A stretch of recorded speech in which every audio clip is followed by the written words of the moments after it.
Il suffit parfois d'un mot pour briser des années de silence et allumer un incendie dans un cœur déjà meurtri. Et c'est exactement ce qui se produisit lorsque Juliette, le regard noyé de larmes et la voix tremblante d'une colère mêlée de douleur, osa demander à Raoul comment il pouvait lui avouer aimer une autre femme après 12 longues années passées ensemble. Elle lui rappela qu'elle lui avait donné 2 enfants, 2 garçons qui portaient son nom, qu'elle avait patienté sans jamais se plaindre et que désormais il devait comprendre une chose, soit il épousait enfin, soit il devait se préparer à ne jamais revoir ses fils.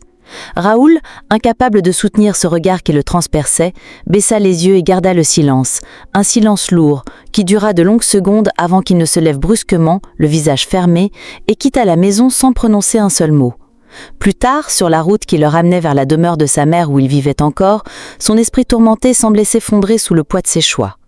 En arrivant, il gara la voiture sans réfléchir, entra, se dirigea droit vers la cuisine et but un verre d'eau d'un seul trait, comme pour éteindre le feu de ses pensées. Puis, épuisé, il alla s'asseoir lourdement dans le salon.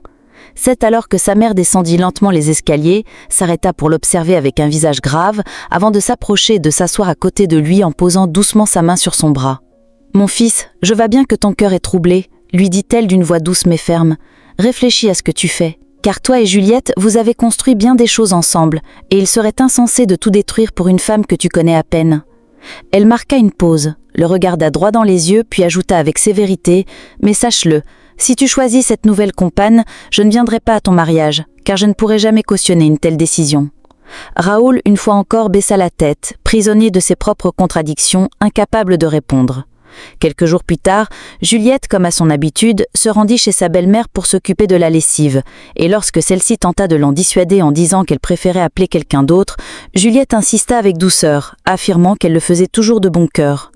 Elle prit les vêtements dans la chambre, les lava pendant des heures, puis alla en cuisine préparer le repas, et la mère de Raoul, émue par tant de dévouement, posa une main tremblante sur son épaule en lui disant d'une voix empreinte de tendresse qu'elle avait toujours considérée comme sa propre fille et qu'elle resterait toujours de son côté malgré les folies que son fils pouvait commettre.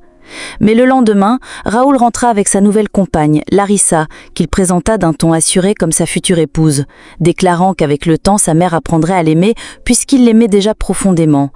Sa mère resta silencieuse un moment, puis le regard droit, affirma sans trembler.